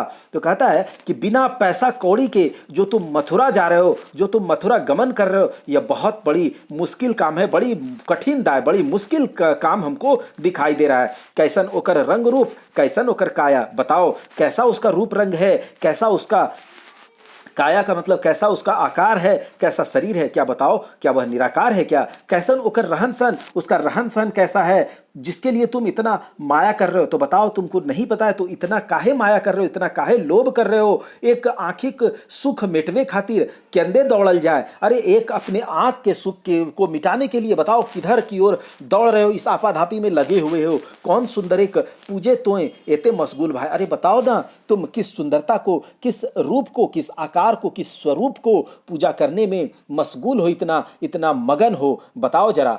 यही कविता था, ठीक है। तो इस कविता में ऐसा लग रहा है कि क्वेश्चन पूछा जा रहा है लोगों से कि बताओ किसकी तुम पूजा कर रहे हो। अगर तुम किसी का पूजा कर रहे हो तो तुम्हारे बोली विचार में इतना ये है, तो हर चीज था। बहुत दिनेक बाद भेल, बहुत दिने के बाद भेल, यानी कि कितने दिनों के बाद मिले हो वाला बात यहाँ पर हो रहा है। कवि जी कह रहे हैं कि किसी के साथ बहुत दिनों के बाद उसके साथ भेंट हुआ है, उसके साथ मिलन हुआ है। बहुत दिनों के बाद किसी लोग से, एक लोग था जिससे कि कवि जी मिलते हैं बहुत दिनों के बाद, और इसमें पूछते हैं कि बताओ ऐसा ऐसा है, क्यों है ऐसा। तो कहता है बहुत दिनों के बाद जो है आज उससे मिलन हुआ है, ओकर संग देखा, मतलब हम उससे मिले, उससे भेंट हुआ। फूल फूटल हल एक दिन जहां आज करिया करिया रेखा। अरे जिससे मैं मिला उसका एक समय था कि जब उसके चेहरे पर हंसी खुशी दिखती थी, झलकती थी, फूल फूटता रहता था। मतलब यहां पर यह है एक दिन जहां हम फूल फूटते हुए देखते थे, खुशी देखते थे, खुशी उसके चेहरे पर एक खुशी का भाव देखते थे, आज वहीं पर करिया करिया रेखा, मतलब निराशा का, करिया रेखा का मतलब यह कह सकते हैं कि वह बहुत ही मुरझाया हुआ है, बहुत निराश है, उस प्रकार से वह दिखाई दे रहा है। सूखल फूल एक हाँसी कैसन, अरे सूखा हुआ फूल, जो एक फूल जो होता है सवेरे के समय खिलने वाला फूल, और एक फूल होता है सूखा हुआ, तो कहता है एक सूखा हुआ फूल के हंसी के जैसा आज तुम्हारा जो चेहरा दिख रहा है वह आज मरवाया हुआ है, एक मरा फूल जैसा तुम्हारे चेहरे की हंसी लग रही है। रूपे के रस एक गंधे बिना, कहता है रूप के रस के गंध के बिना, जैसे कि दिन का चांद होता है, जैसे देखो रात का चांद, उसमें क्या है प्रकाश है, रात के चांद को कहता है चांद जैसा चेहरा तेरा, है ना। तो चांद को उस समय से कंपेयर किया जाता है। दिन में भी चांद होता है, लेकिन दिन के चांद से क्या कभी किसी को कंपेयर किया जाएगा। आप अभी अपनी किसी प्रेमिका को या फिर आप अपने किसी प्रेमी को कह दीजिए तुम दिन के चांद जैसे दिख रहे हो, रात के चांद जैसे नहीं, दिन के चांद, भले उसे समझ में ना आए, लेकिन दिन का चांद में कोई रस नहीं है, कोई रूप नहीं है ना। तो उसी के जैसा तुम दिख रहे हो। आइजो ओहेक जिएक साध ताका ताका ताकी देखा, अरे आज भी हमको उसी तरह का जीने का इच्छा है, ठीक है, उसी तरह का तुम्हें देखने का इच्छा है, ठीक है। वही बात है कि आज जो है जीने के लिए इधर उधर ताका ताकी कर रहे हो, ठीक है। शरद काले नदी ऐसन आज सुसुत शांत, अरे शरद काल में जो नदी जिस प्रकार से सुस्त शांत पड़ी रहती है, ठंड के मौसम में, ठंडी जब शरद ऋतु होती है, जब शीत ऋतु होती है, तो उस टाइम पर जो नदी होती है, नदियां होती है, वह सुस्त शांत पड़ी रहती है, उसी प्रकार से वह दिख रहा था। पथेक ऐसे से जीवन पथे थकल हारल क्रांत, पथेक से जीवन पथे थकल हारल क्लांत, मतलब कि वह अपने बचे खुचे जीवन को थक हार चुका है, वह किसी प्रकार से उसको गुजारना चाहता है, ठीक है। उसके बाद कहता है आज कहाँ समर्पण कर भाव, ठीक है। मगर जो है आज जो है कवि उसमें समर्पण का भाव नहीं देख रहा है, तो पूछ रहा है बताइए आज जो है वह समर्पण का भाव, वह एक मिलने में जो एक खुशी होती थी, वह भाव कहाँ है। अनुनय विनय, जो अनुनय विनय, जब दो लोग कोई एक दूसरे से मिलते हैं तो एक दूसरे से अगर खुश होकर के मिलते हैं तो एक अनुनय, एक विनय, बहुत तरह का बात होता है, बहुत अच्छे से आप लोग हंसते हैं, मिलते हैं, उस तरह का आज समर्पण का भाव नहीं दिख रहा है। बहुत दिनों के बाद आज जब उससे भेंट होता है तब ऐसा मुझे प्रतीत होता है, तब ऐसा मुझे फील होता है। यह कविता था। अब देखिए गीते गीते गीत जागल, ठीक है, गीते गीते गीत जागल, गीते गीते गीत जागल मतलब गीतों में ही गीत चल रहा है, बहुत सारे बातें चल रही हैं, उसमें कुछ और बातें निकल जाती हैं, जैसे कि गीत हो रहा है और उसी के बीच में कोई अन्य गीत जो है वो जग उठा, वो आ गया, और जैसे कि देखते देखते प्रीत हो जाता है, कहता है ना देखते देखते प्यार हो गया, ठीक है। तो उसी तरह से देखते देखते क्या होता है, प्रीत हो गया, उसके बीच में एक अट्रैक्शन हो गया। इस प्रकार से है फूले के देश से पागल भौरा खोजे बनेक मीत, अरे फूल के देश में, फूलों के देश में जो भौरा है वो घूम घूम कर पागल हो चुका है। जैसे कहता है ना कि जो बहुत ज़्यादा जब आपके सामने ऑप्शंस हो तो आप किस ऑप्शंस को चुनेंगे, चूज करेंगे, इसके लिए आप पागल हो गए हैं। तो वही कहता है जो आपके लिए सबसे बढ़िया होगा उसको आप चुनेंगे। जैसे कि एक आप बादशाह मूवी का एक सॉन्ग है, हाँ यहाँ कदम कदम पर लाखों हसीनाएं हैं, तो वैसे ही भौरा के लिए क्या है कि फूले के देश से पागल भौरा, मतलब फूल के देश में भौरा पागल हो चुका है अपने मनमीत को खोजने के लिए। किसे लेगा, भावे जकर रंग न रूप न अंगे, कहता है भाव में जिसका रंग नहीं है, एक रस नहीं है, जिसके अंग में कोई रूप नहीं है, वो किस पुण्य प्रताप से पूरे गंगा को झांप दिया है। झांप देल गंगे मतलब कि ढक लिया है, अपने आप को ओढ़ लिया गंगा के अंदर, मतलब अपने आप को ढक लिया है, ठीक है। वो किस पुण्य प्रताप से पहुँच से भावेक देश प्रेमिक माला पिंधल, कहता है कि फिर लास्ट में वो अपने भाव के देश में, अपने जो उसका भाव है उस देश में पहुंचता है और प्रेम का माला पिंध लेता है, मतलब उसे मनमीत मिल जाता है। इस कविता में कवि जी जो यह कह रहे हैं कि आपको प्यार करने के लिए एक भावना चाहिए, एक भाव चाहिए, ठीक है। जैसे कि अगर भाव नहीं है, ठीक है, भाव आपके प्रेम में नहीं है, प्रीत में नहीं है, तो कोई फायदा नहीं है। और रूप रंग क्या है, रूप रंग का कोई जरूरत नहीं है आपको, अगर प्यार सही है तो सही है सब कुछ। मतलब यहाँ पर क्या है, एक आंखों के इशारों से कहा जा रहा है सब कुछ, तो इस तरह से समझिए। अब अगला जो कविता है वह कविता है राखिया भाई मुहेक पानी, ठीक है। रखिया भाई मुहेक पानी, मतलब कि यहाँ पर कवि जी कह रहे हैं कि अरे भाई अपना आपने जो कुछ भी कहा है, जो भी आपने कहा है, मतलब कि वचन वचन पर आप अपने अडिग रहिएगा। आपने जो कुछ कहा है, आपने जो प्रण लिया है, जो आपने कहा है उस पर अडिग रहिएगा। उससे उससे क्या होइएगा, डगमगाइएगा नहीं। रखिया भाई मुहेक पानी। देखिए आगे क्या कहते हैं, सामने बिहड़ बनपथ डेगे डेगे सूल। अरे सामने क्या है कि जो है बिहड़ मतलब बहुत ही घना जंगल है, वन पथ है, रास्ता है, डेगे डेगे सूल मतलब रास्ते रास्ते में स्टेप्स स्टेप्स पर क्या है, बहुत ज्यादा रुकावटें हैं, बहुत ज्यादा मतलब खतरा है। इस तरह का रास्ता हमर टेके खोजे कुकुर सियार बादुल। रास्ता जो है हमारा टेकना मतलब रोकना चाहता है कुकुर, कुत्ता, सियार, बादुल मतलब आप यहां पर लिख लीजिएगा इसे। बादुल का मतलब क्या होता है, चमगादड़। ठीक है, रास्ते में हमारा रोकना चाहता है। पूजा की थारी छीने खातिर लूझा लूझी टाना टानी। और पूजा के थारी यानी कि यहां पर यह है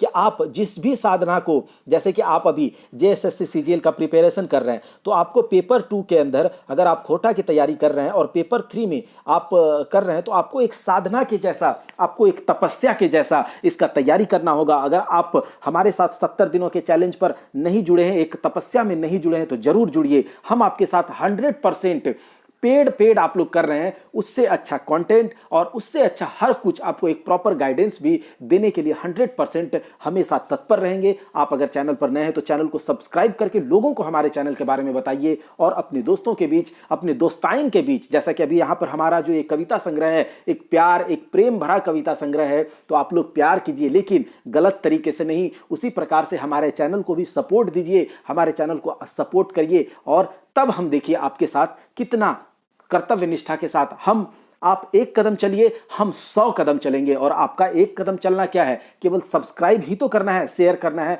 लाइक कमेंट करना है। इसमें आपको क्या लग जाता है? अगर हमारा कंटेंट अच्छा है, हम आपके साथ बहुत साफ मनसा के साथ जुड़े हुए हैं, तो आपको करने में क्या जाता है? तो वही कहता है कि पूजा की थारी छीने खातिर, मतलब जो हमारा साधना है, जिस चीज पर हम लगे हैं, उसको छीनने के लिए जो समाज में बैठे हुए चील, कौवे, सियार, चमगादड़ सब क्या है, सब कुछ हमको छीनने के लिए लूझा लूझी टाना टानी कर रहे हैं, मतलब चिंतई कर रहे हैं। अरे कहाँ कठिन त्यागे के बिना अटल ध्रुवे का आसन पावे कहिया धूर्त सियार मृग राजा का आसन। कहता है कि कठिन त्याग के बिना, अगर आप त्याग नहीं कर रहे हैं, जैसे कि वही चीज हो जाता है कि अगर आप अधिकारी बनना चाहते हैं तो आपको त्यागना होगा, अपने कंफर्ट जोन को त्यागना होगा, अपने सब जो आप कंफर्ट लगता है कि नहीं अभी सो करके पढ़ लें या मोबाइल देखें, कुछ भी करें, रील्स देखें, इंस्टाग्राम रील्स देखें, तो वो सब त्यागना होगा। बिना कठिन त्याग के आपको कभी भी ध्रुव के समान, अटल ध्रुव के समान जगह नहीं मिलेगा। पावे कहिया धूर्त सियार मृग राजे का आसन। अरे बताओ, धूर्त सियार जो चालाक सियार है, वह कभी मृगराज का आसन, मृगराज का स्थान पा पाएगा क्या? एंड्री वने बिलाई राजा, यह एक मुहावरा है, लोकोक्ति है। लोग बोलता है कि देखो मतलब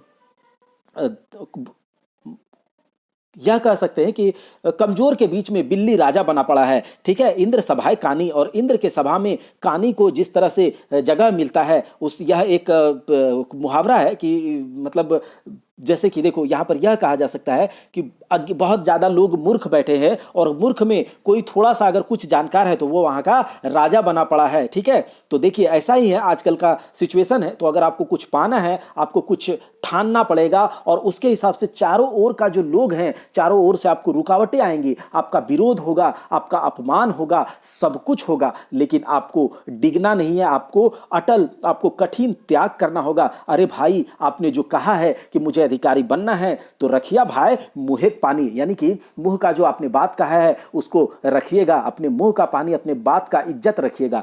अब देखते हैं अगला क्या है। मरुक देसे मनेक पाखी। मरुक देसे मतलब क्या होता है? मरुस्थल, और मरुस्थल के अंदर मन का पंछी। ठीक है, इसको हम लोग देखते हैं, थोड़ा सा इसे देखते हैं अच्छे से। मरुक देसे मनेक पाखी मतलब मरुस्थल के अंदर मन का जो पंछी है, जैसे कवि जी हैं, इनके मन का पंछी मरुस्थल देश, यह वह देश जहां पर कि पानी का कमी है, सब कुछ का कमी है। ठीक है, तो यहां पर यह कहा जा सकता है कि कवि जी काव्य रचना, काव्य साहित्य, खोरठा साहित्य या फिर गद्य साहित्य जो भी है, यह साहित्यकार हैं। तो इनके जो बोली है, इनका जो मन है, इनका जो मन का पंछी है, यह क्या चाहेगा? काव्य कहना चाहेगा, काव्य गीत गाना चाहेगा, काव्य गान करना चाहेगा, खोरठा साहित्य को आगे बढ़ाने की कोशिश करेंगे। तो यहाँ पर अगर नहीं होगा, तो जहाँ पर इसका कोई वैल्यू नहीं होगा, तो वह क्या है? एक मरुस्थल का देश है। तो इस मरुस्थल के देश में हमारे मन का पंछी जो है, वह मन का पंछी अपना गीत गाने का कोशिश कर रहा है, जगह खोज रहा है मन का गीत गाना। टूटल तारे नूतन सूरे बाजे भूलल गीत, कहता है कि टूटल तारे, तो बीना का तार याद है ना, बीना जिससे काव्य करते हैं, वीणा वाद्य यंत्र को है, तो वाद्य यंत्र पर तार होता है। तो कहता है वाद्य यंत्र का तार जो है टूट चुका है, जो कि नया सुर को गाना चाहता है। भूला मतलब खोटा साहित्य में लोग भूल चुके हैं, वो गीत को, भूला हुआ गीत को गाना चाहता है, बजाना चाहते हैं। दूर लोके क्षितिज पारे श्याम सुंदरीक वास, मेटे जकर देहिक गंधे पथ चलने की प्यास, कहता है कि दूर लोक में, आसमान के उस पार श्याम सुंदरी का वास है, जहां पर कि देह का गंध और चलपथ चलवैया का प्यास बुझता है। ऐसा एक जगह है, वहां पर आंखी के इशारे कहे डायक हृदय हमर जीत, हिया ऐसन छाहुर कहाँ दूपल बैसी जहां। देखो, कहता है कि आंखी के इशारे कहे डायक हृदय हमर जीत, मतलब आंखों के इशारों से हमें कह करके बोलता है, डाक रहा है, बोल रहा है कि हृदय हमारा जीतो। यहाँ पर ऐसा छाया कहाँ, यहाँ पर ऐसा परछाई, छाया मतलब यहाँ पर ऐसा शेड कहाँ, जहाँ पर कि दो पल बैठ करके हो हमर मनेक प्यास। कहता है यहाँ जो, जहाँ दो पल हम बैठ करके कुछ गाएं, कुछ बजाएं, यहाँ पर ऐसा छाया कहाँ है? हो हमर मनेक प्यास ऐसन कूप कहाँ, अरे यहाँ ऐसा कुआं कहाँ है जिससे हमारे मन का प्यास बुझ पाए। खोली रत्नेक गाइठ गाई प्राण गीत, अरे यहाँ पर ऐसा कुआं कहाँ है, ऐसा जगह कहाँ है, ऐसा छाया कहाँ है जहाँ पर कि हम अपने रत्नों का जो गांठ, जिसमें एक पोटली है जिसमें रत्न मैंने भर के रखे हुए हैं, रत्न का मतलब जो इनका काव्य संग्रह है, जो इनका काव्य रचनाएं हैं, इनको यह हीरा जवाहिरात रत्न का संज्ञा दे रहे हैं। तो कहता है कि उस गठरी से मैं इन हीरों को, इन रत्न को कैसे निकाल करके गाऊं, कोई यहाँ सुनने को तैयार हो तब ना। इस मरुस्थल के देश में हमारे मन का पंछी गाने को खोज रहा है, लेकिन बताओ ऐसा कौन सा जगह है जहां पर कि हम इसका प्रचार प्रसार करें, जहां लोगों को इसको सुनाएं। समझ में आया? ये बात है। अब अगला है कि सुइन ककर कंठेक गान।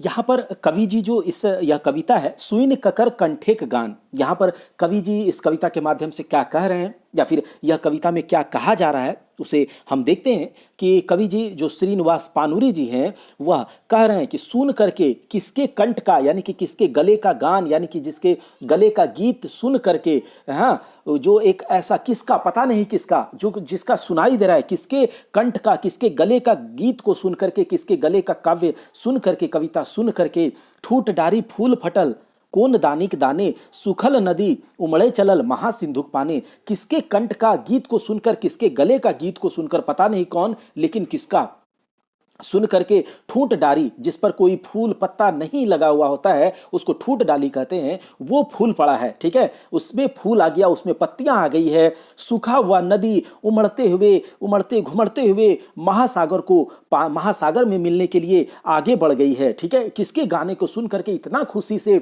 सब चारों ओर इतना खुशी की लहर दौड़ उठा है, कितना खुशी का लहर दौड़ उठा है कि जो ठूटा डारी था उसमें फूल पत्तियां आ गया, जो नदी नाले थे वो भर चुके हैं, वो अब अपने मदमस्त होकर महासागर को पाने के लिए आगे बढ़ चुके हैं। ककर कंठेक मधुर गाने आकुल तन मन प्राण, कहता है पता नहीं किसके कंठ का जो यह मधुर, यह मिठास, यह मस्ती भरा गीत है, उसको सुन करके आकुल व्याकुल हो रहा है तन मन और प्राण। ककर फूले के मधुर बासे डूबल आसपास, अरे किसके फूल के मधुर बास से आसपास का जो माहौल है वह उसमें डूब चुका है। बाटे घटे घटे जीवन बाल किरीनेक प्रकाश, अरे वह क्या, उसका जो गान है, उसका जो मधुर आवाज है, उसका जो मधुर एक मदमस्त आवाज है, उससे क्या हो रहा है कि जीवन के घट घट में, जीवन के कन कन में, बांटे घटे घटे जीवन मतलब जीवन के कन कन में किरण, सूर्य के बाल किरण मतलब क्या होता है, जब सूर्य का किरण, जब सूर्य होता है, जब निकलता है तो उसका प्रकाश जो जीवन के कन कन में सबको क्या करता है, उसका जो सूर्य का किरण का प्रकाश होता है वह जीवन के कन सबके कण कण में जीवन को बांट देता है, भर जाता है। तो वही कह रहा है कि बांटे घटे घटे जीवन, बाल किरण एक प्रकाश। ठीक है, डाके ककर सूतल जागल, टूटल योगिक ध्यान। अरे किसके बोलने से, किसके डाकने से, किसके चिल्लाने से जो सोया जगा सबका नींद टूट जाता है। योगी जो होते हैं उसका ध्यान टूट जा रहा है कि माटी के सोना करल आपन त्यागे के जोरे। अरे कौन माटी को सोना कर रहा है? यहाँ माटी को सोना कौन करता है? तो खेतिहर किसान करता है, चाषक चाषी करते हैं। तो वह कह रहा है कि कौन माटी को सोना कर रहा है अपने त्याग के जोर से। अरे किसान जो होता है वह त्याग नहीं करेगा। जैसे कि हम लोग सवेरे में 8 बजे 7 बजे सोकर के उठते हैं, लेकिन किसान जो है चिड़िया मतलब सूर्योदय से पहले उठ करके खेत में चले जाते हैं, अपना काम धंधा करते हैं। तो अगर वह त्याग नहीं करेगा तो क्या माटी सोना होगा? नहीं होगा। अगर वो अपना कर्तव्य नहीं निभाएगा तो वही कह रहा है कि के माटी के सोना करल आपन त्यागे जोरे, नूतन शिशुक मधुर हांसी। और जो जो नया बच्चे होते हैं, जो नवजात शिशु होता है, यह कह सकते हैं नवजात नूतन शिशु, जो नवजात शिशु होते हैं उसका जो मिठास भरी हंसी होता है वह किसके बोलने से, किसके गाने से फूट पड़ा है। मतलब उसके मिठास हंसी जो है बूढ़ी कोरे, मतलब जो बूढ़ी के गोदी में, बूढ़ी माता के गोदी में जो नवजात शिशु है उससे मधुर हंसी छूट पड़ी है उसका। करल के चीर कुआरिक मांगे सुभाइक सिंदूरदान। अरे किसने चीर कुआरी लड़की का मांग को सिंदूर से भर दिया है और उसको सौभाग्यवती बना दिया है। तो यह कविता था जिसमें कि कहा कि सुन किसके सुन करके, किसके गान को सुन करके क्या हो रहा है, ये सारे के सारे चीज हो रहे हैं। पता नहीं कौन, लेकिन है कोई ऐसा। अगला कविता है एके तो करेला, एके तो करेला। अब देखते हैं इसको हम लोग थोड़ा। एके तो करेला, यह जो कविता है, इस कविता में शायद जो कवि जी हैं श्रीनिवास पानूरी जी थोड़े से क्षुब्ध मन से इस कविता को लिख रहे हैं। यह इस सामाजिक व्यवस्था को, यह जो मैंने इससे पहले भी बात कहते हैं, यह जो बहुत क्षुब्ध मन से इस कविता को लिखे हैं कि एक तो करेला, मतलब एक तो करेला क्या है? करेला तो क्या होता है? कड़वा होता है, तीता होता है, और उसके ऊपर फैर चढ़ल नीम, और नीम के ऊपर क्या हो रहा है? वो चढ़ा है, तो और कितना वो कड़वा होगा। तो यहाँ पर यह है कि एक तो करेला, और यह तो लोकोक्ति भी है, बोलता भी है लोग, जो कभी किसी को कड़वा जब होता है तो उसको बोलता है एक तो करेला, उसके ऊपर चढ़ा नीम। तो यहाँ पर इस तरह से बोल रहा है, मतलब थोड़े क्षुब्ध मन से। तभी आइज अंगूर लते बोका कोका फरल सूधे सीम। तभी आज जो है अंगूर के लत में, जिससे पहले भी जो इस समाज के जो सामाजिक व्यवस्था का जो अव्यवस्था है उसके बारे में इस तरह का बात हुआ है कविता में। तभी आज जो है अंगूर के लत में बोका कोका का मतलब टेढ़ा बोका जो है वो सीम जो है उस पर क्या हो रहा है? अंगूर के लत पर फल रहा है। महासमुद्र के झीटे खातिर कौन उपागल, शक्ति आपन भूल के खपरी ले दौड़ल। कहता है कि महासमुद्र को, महासागर को झीटने के लिए, महासागर को से लड़ने के लिए, महासागर को खत्म करने के लिए, अरे वो कौन ऐसा पागल है जो अपने शक्ति को भूल करके एक छोटी सी खपड़ी लेकर के उसकी ओर दौड़ा है, उसकी ओर कूदा है। कौन टीवी का रोगी बने चलल भीम। और वो कौन टीवी का रोगी है? टीवी का मतलब समझ रहे हैं ना, एक बीमारी होती है टीबी, और कहता है टीबी का रोग है और वह क्या हो रहा है? कमजोर है, और वह भीम बनने चला है। ठीक है, दूर सागरे के पार जवैया, और दूर सागर है उसके पार जाने के लिए अनंत लोके राही, विशुद्ध हृदय पवित्र प्रेम पथ पाथे चाहिए। अरे दूर सागर जाने के लिए, पार जाने के लिए, अनंत लोक के ओर जाने के लिए आपके अंदर विशुद्ध हृदय, यानी कि एक शुद्ध हृदय, ठीक है, हृदय जिसका शुद्ध हो, जिसके मन में पवित्रता हो, जिसके मन में प्रेम हो, जिसके मुंह से अमृत बरसे, जिसके आंख में प्यार हो, ठीक है, जिसका मन में सत्य हो, जो कभी डरे नहीं लोके राही, वही दूर सागर पार करेगा, वही दूर सागर पथ खोजेगा। मुहे अमृत राखी आंखी प्यार, वही सब है, वही करेगा, इस तरह का बात। तो यहाँ पर क्या है? सामाजिक व्यवस्था जिस प्रकार से है, इसका जो भाव है, इसके भाव में कवि जी ऐसा कह रहे हैं कि अगर आपको कुछ अच्छा करना है तो ऐसा रहना होगा। लोग यहाँ 2 चीज़ बताया गया, ठीक है। तो इस तरह से यह कविता था। आगे देखिए कि सखी तोर रूपेक सोर। अब हम जब इस कविता संग्रह को पूरा कवर कर लेंगे, 2-3 दिनों में कवर कर लेंगे, आप बिल्कुल टेंशन नहीं लीजिए। आंखी की गीत करने के बाद इसके एमसीक्यू को करेंगे, उसके बाद हम लोग दामोदरेक कुराय बहुत अच्छे से 2 या 3 पार्ट में उसको भी कवर कर देंगे, और फिर कोइठेक पदे खाड़ी वो भी पूरा खत्म हो जाएगा। तो जो पद साहित्य, इसे खत्म करने के बाद ही अब हम लोग कभी आगे नाटक देखेंगे, या फिर जो थोड़ा सा गद्य संग्रह में बचा हुआ है उसको देखेंगे, साहित्य की अन्य विधाएं। तो हमारे साथ बिल्कुल आप बने रहें और निश्चिंत होकर बैठ जाएं, क्लास को करें और नोट्स हो सके तो बनाएं, नहीं तो एमसीक्यू करवाएंगे वहां से कीजिएगा। और लास्ट में मैं खुद 10 या 20 फुल लेंथ टेस्ट आपके साथ लाइव करूंगा। आप जरूर कमेंट में करके बताइएगा कि सर लाइव जो है फुल लेंथ टेस्ट आपके साथ हम लोग करेंगे जल्दी से सिलेबस को कवर करके। सखी तोर रूपेक सोर, यहां पर जो कवि जी हैं इस कविता के माध्यम से सखी तोर रूपेक सोर यानी कि किसी एक प्रेमिका को जो है कह रहे हैं, एक जिसका रूपवती को, कोई एक रूपवती है जिसको प्रेम पूर्वक, एक पवित्र प्रेम पूर्वक क्या कह रहे हैं, कुछ बातों को कह रहे हैं कि सखी तोर रूपेक शोर, यह कह रहे हैं कि सखी तुम्हारे रूप के शोर में, तुम्हारे रूप के आलिंगन में टाने सतत जिया मोर, मेरा जो हृदय है उसको तुम्हारे रूप का जो शोर है वो हमें तुम्हारी ओर खींचता है। सांझ बिहान और भोर, मतलब दिन रात, सांझ बिहान, सांझ सवेरे, सब समय तुम्हारा जो रूप का शोर है, तुम्हारे जो रूप का आकर्षण है वो मुझे खींचता है। शोर नील गगने बदरी टोना, धारे धारे किरने सोना, छीने छीने गे धनी, कहता है कि नीला गगन में जो बदरी का जो बादल लहरा रहे हैं, जो कि उसके किनारे किनारे जो किरण रूपी सोना है उसको कौन छीनने की कोशिश कर रहा है। हाथे हाथे कोर देख अद्भुत रूप घने, श्रीनिवास आकुल मने, कहता है कि जो किरण का सोना हाथे हाथे कौन इसको छीनने के लिए आगे बढ़ रहा है। और कहता है कि जो इस अद्भुत रूप को, ये जो अद्भुत घना रूप है, इसको देख करके श्रीनिवास पानुरी जी का मन जो है व्याकुल हो उठा है और मन खुशी से नाच रहा है। क्या कर रहा है? मन खुशी से नाच रहा है। नाचे नाचे गे धनी जैसन देख मोर, जैसन मेघ देख मोर, इस प्रकार से नाच रहा है तुम्हारे रूप के शोर में। तुम्हारे रूप को देख करके मेरा मन इस प्रकार खुशी से व्याकुल होकर, आकुल होकर बदरी को देख करके नाच रहा है। जिस प्रकार से मोर जो है व्याकुल होकर मेघ को देख करके, बदरी को देख करके जिस प्रकार से नाचता है, उसी प्रकार से मेरा मन भी नाच रहा है। तो यहां पर इस कविता में यही था। अब देखिए अगला जो कविता है वह है काने फूल। काने फूल, इस कविता में क्या कहा है देखते हैं, क्या कहे हैं कवि जी। काने फूल जो यह कविता है, इस कविता में जो कवि जी हैं वह एक सुंदरी के सौंदर्य का बखान कर रहे हैं, सौंदर्य का, उसके सौंदर्य रूप का बखान कर रहे हैं। देखते हैं, कहते हैं इसमें कि काने फूल नाके फूल गोटे देही फूले फूल, मधु पाने गे धनी छूटे अलीकुल, कहता है कि कानों में फूल, नाक में फूल, पूरे शरीर में फूल ही फूल। और इसके फूल का जो रस है, मधु जो होता है, जो रस होता है, उसको पीने के लिए अरे धनी अरे सखी, जिसका सौंदर्य का बखान कर रहे हैं उसको कहते हैं कि इस फूल के मधुर रस को, इसके मधु को पीने के लिए छूटे अलीकुल, मतलब कि भंवरों का जो समूह है तुम्हारे ओर दौड़ता है।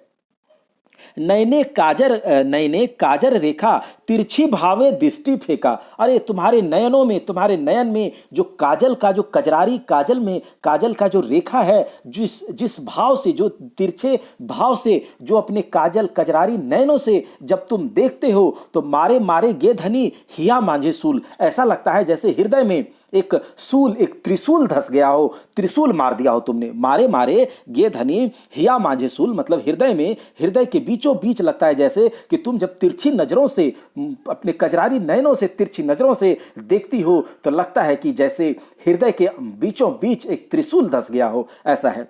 देखिए क्या सौंदर्य का बखान हो रहा है। श्रीनिवास कहे सखी फूले फूटल देखी, तजे तजे गे धनी आज नदी कूल, कहता है श्रीनिवास, फिर कहते हैं आगे सखी जो फूल, फूटा हुआ फूल को देख करके जो नदी वगैरह है अपने किनारे को छोड़ करके भाग रहे हैं। तो यहां पर इतना सौंदर्य का बखान किया जा रहा है किसी सुंदरी का। तो यह क्या था? काने फूल। तो याद यह रखिएगा, बहुत सारे जब एमसीक्यू करेंगे तो वहां से भी हो जाएगा। और कविता को ध्यान से सुनिए।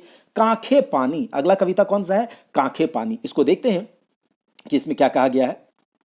यह जो कविता है कांखे पानी, इस कविता के माध्यम से कवि जी गांव की एक ऐसी महिला का बखान कर रहे हैं, एक ऐसी महिला का चित्रण कर रहे हैं जो कि गांव में किसी पानी के जलाशय से, कुआं से पानी भर करके घड़ा में, एक बर्तन में लेकर के आ रही हैं। और उसका बखान किस प्रकार से किया जा रहा है वह देखिए कि कांखे पानी, मतलब जब घड़ा लेकर के, आप देखे होंगे कि जब गांव समाज में पहले के जमाने में कहा क्या होता था, कुओं पर से जो घर की महिलाएं होती थी, जो लेडी होती थी, वो घर अपने कांख में जो घड़ा को दबा करके लेकर के आती थी और अपने सर के ऊपर भी एक घड़ा को, एक बर्तन को रख लेती थी, उसमें भी पानी रख लेती थी। तो कहता है कांखे पानी मूड़े पानी, यानी कि कांख में पानी और सर पर भी पानी, ठीक है, एक बर्तन है। गोटे देही पानी पानी, पानी पानी गे धनी जिया पानी पानी। मतलब कहता है कि कांख में पानी, मुंह में पानी, और जब तुम्हारे मुंह पर जो बर्तन, सर पर जो बर्तन रखा है, उससे पानी जब छिटक करके गिरता है तो तुम्हारे पूरे शरीर में पानी पानी हो जाता है। ठीक है,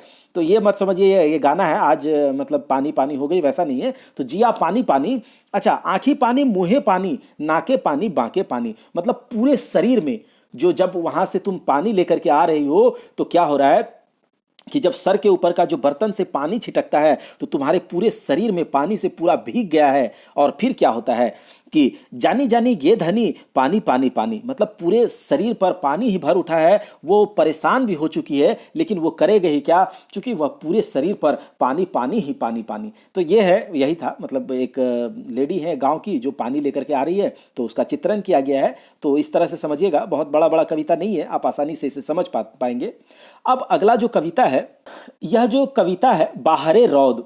तो रौद का मतलब क्या होता है, धूप। जब धूप बहुत ज्यादा होता है, गर्मी जब ज्यादा पड़ती है, तो उस महीना का इसमें बखान किया गया है इस कविता में। तो देखिए कैसे बखान किए हैं श्रीनिवास पानूरी जी इस महीना को। थोड़ा सा इसको फील कीजिएगा कि बाहरे रौद भीतरे रौद। अब गर्मी का मौसम भी आने वाला है, तो उस टाइम का है कि बाहर में भी धूप, भी घर के अंदर भी धूप की जो गर्मी है वह है।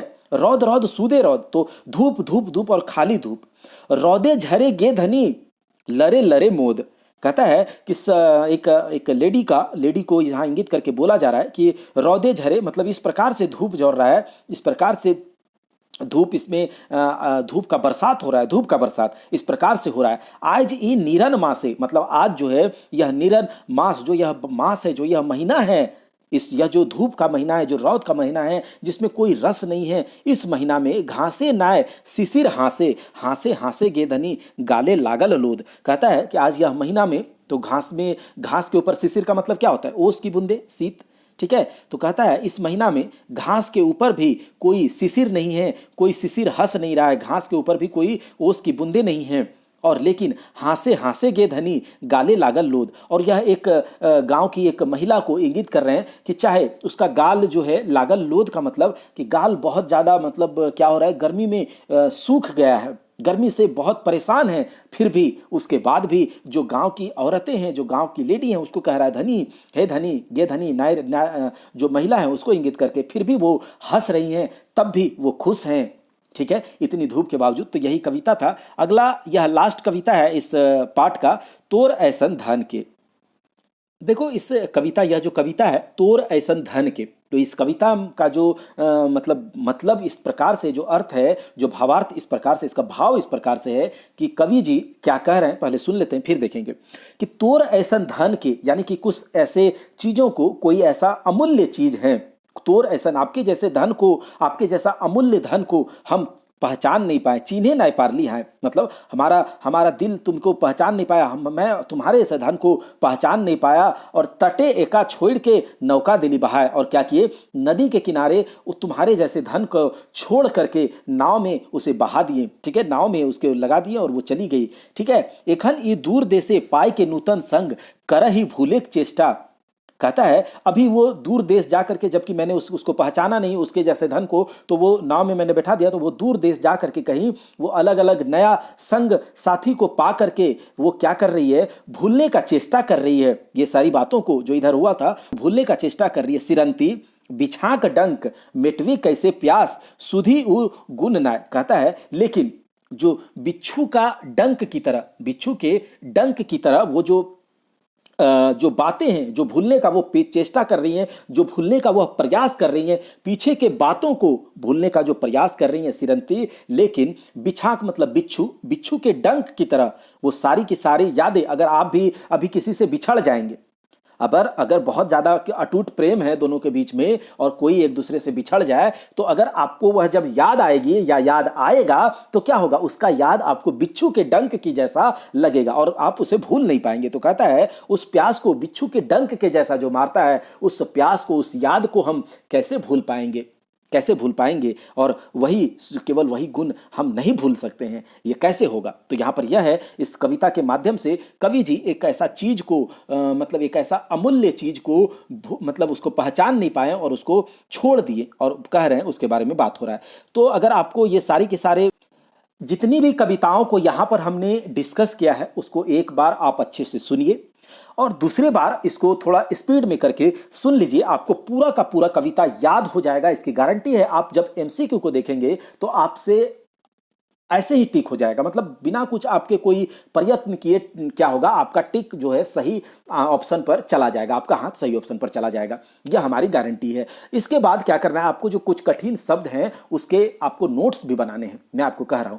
अगर आपको क्लास अच्छा लगा है तो जो है इसको लाइक कीजिएगा और कमेंट जरूर कीजिएगा, क्योंकि आपके एक कमेंट, लाइक और शेयर से हमें मोटिवेशन मिलती है, हमें एनर्जी मिलती है। और मैंने पहले ही कहा है, आप अपने कर्तव्य को निभाइए, आप एक कदम चलिए, हम 100 कदम चलेंगे। हमारे यहाँ केवल खोरठा ही नहीं, और भी सब्जेक्ट्स के बहुत अच्छे कंटेंट, जिसका कि जो कंटेंट पर में बहुत ज्यादा दम होगा, जिसमें कंटेंट में कहेंगे कि हाँ क्वालिटी है, एक ऐसा क्वालिटी जो कि आपको ऐसे ही कहीं नहीं मिलेगा। तो चलिए हम लोग देखते हैं और मिलते हैं। आप इस कविताओं को पहले रिवीजन कीजिए और आपको जो भी लगता है, जिस भी प्रकार के आप में कुछ कंफ्यूजन है या शक है, या फिर हमारी तरह हमें कुछ एडवाइस देना चाहते हैं, कुछ सलाह देना चाहते हैं, कुछ परामर्श देना चाहते हैं, तो जरूर कमेंट करें और यह जरूर बताएं कि हमारा यह प्रयास आपको कैसा लगा। चलिए हम लोग मिलते हैं नेक्स्ट क्लास में।